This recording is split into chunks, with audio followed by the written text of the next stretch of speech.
ஒன்று மற்றும் நினைவில் வைத்துக் கொள்ளுங்கள் நண்பா. நாம் பேசினால்தான் பேசும் சொந்த பந்தங்களை விட்டுவிடுங்கள், ரொம்ப நல்லது. ஏனென்றால் நாம் பேசினால்தான் பேசுகிறார்கள் என்றால் உன்னுடைய அவசரம் அவர்களுக்கு இல்லை என்று பொருள். வாழ்க்கை ரொம்ப சிறுசு நண்பா. எப்போ உயிர் பிரிந்து போகுமோ தெரியாது.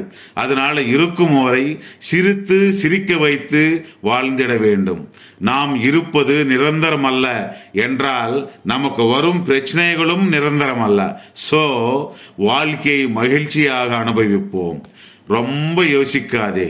நீ எவ்வளவு செய்தாலும் பெத்த தாயினுடைய கடன், உன்னை வளர்த்து ஆளாக்கிய தந்தையினுடைய கஷ்டம் ஒருபோதும் மறவாதே. உன்னை தூரம் வைக்கிறார்கள் என்றால் தெரிந்தால் நீ அவர்களுக்கு நெருங்கும் முயற்சி செய்யாதே. கேவலம் ஆகிவிடுவாய். தூரமாக இருந்த ஒரு இனிப்பான நினைவாக இருந்து விடு நண்பா.